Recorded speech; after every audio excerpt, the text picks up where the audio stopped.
आज जब हम देवी देवताओं से प्रार्थना कर रहे हैं, मानवता के कल्याण की बात करते हैं, तो हमें अपनी प्रार्थना में उन श्रमिक भाइयों को भी स्थान देना है जो बीते करीब 2 सप्ताह से उत्तराखंड की एक टनल में फंसे हुए हैं। हमें हिम्मत देनी है, हौसला देना है उन श्रमिकों के परिवार को कि पूरा देश आपके साथ है।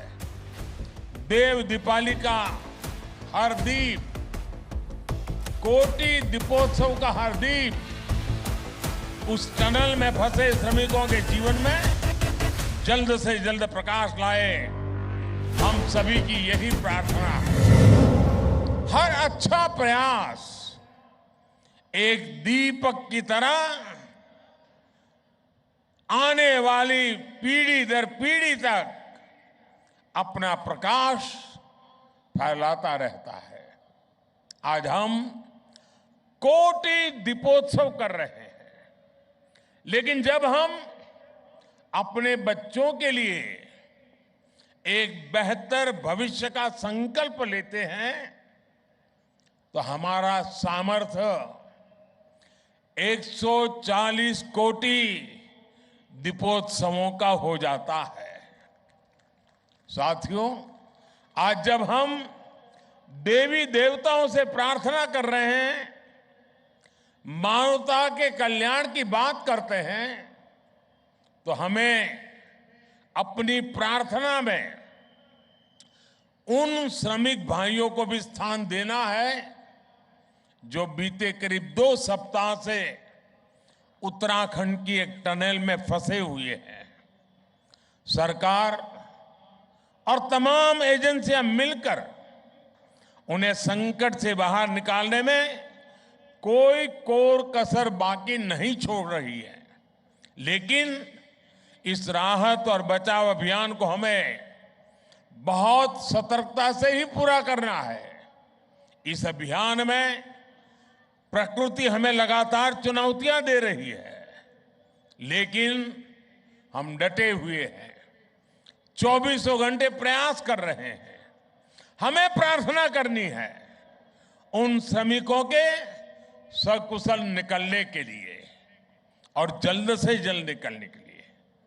हमें हिम्मत देनी है, हौसला देना है उन श्रमिकों के परिवार को कि पूरा देश आपके साथ है। देव दीपावली का हर दीप, कोटि दीपोत्सव का हर दीप उस टनल में फंसे श्रमिकों के जीवन में जल्द से जल्द प्रकाश लाए। हम सभी की यही प्रार्थना है। मेरे परिवारजनों, विकसित भारत का संकल्प तेज विकास और विरासत दोनों से ही सशक्त होगा। भारत सिर्फ एक राष्ट्र नहीं, उसका संकल्प तेज विकास और विरासत दोनों से ही सशक्त होगा। भारत सिर्फ एक राष्ट्र नहीं है का संकल्प तेज विकास और विरासत दोनों से ही सशक्त होने वाला है। और इसलिए हमें इन साधना के कामों को पूरी तरह बड़ी लगन से और बड़ी श्रद्धापूर्वक हमें करते रहना होगा। मैं इस भव्य समारोह, ये ठीक है कि मैं एक दूसरे वातावरण में इन दिनों व्यस्त हूं, लेकिन ये पवित्रता का माहौल, ये पवित्रता की कुछ पल हमारे लिए बहुत बड़ा सुकून लेकर के आती है। और आज जब हम आने वाली सदियों का भविष्य लिखने जा रहे हैं, तब हमें भारत के आत्मविश्वास को फिर नई बुलंदी लेनी है। इसलिए हमारी सरकार विकास भी और विरासत भी इस प्रेरणा के साथ काम कर रही है। आज देश अपने पावन धामों, अपने संतों, ऋषियों, तपस्वियों को सम्मान दे रहा है। केदार धाम हो, काशी विश्वनाथ हो, उज्जैन महाकाल हो, हर धाम के विकास पर बल दिया जा रहा है। और अब तो बस कुछ ही दिनों का इंतजार बाकी है। अयोध्या नगरी में भगवान राम का भव्य मंदिर बस पूरा ही होने वाला है। मेरे परिवारजनों, तेलंगाना तो सांस्कृतिक और आध्यात्मिक वैभव से बहुत समृद्ध है। यहां मुलुगु में काकतीय रामप्पा मंदिर का विश्व धरोहर शिलालेख है। हजारों खंभों वाले मंदिर का कायाकल्प कई दशकों के बाद हो रहा है।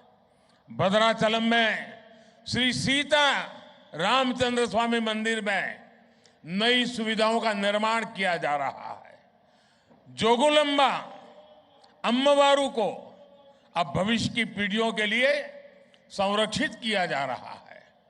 बोनालू और बथुकम्मा जैसे त्योहारों को राष्ट्रीय स्तर पर मनाने के प्रयास चल रहे हैं।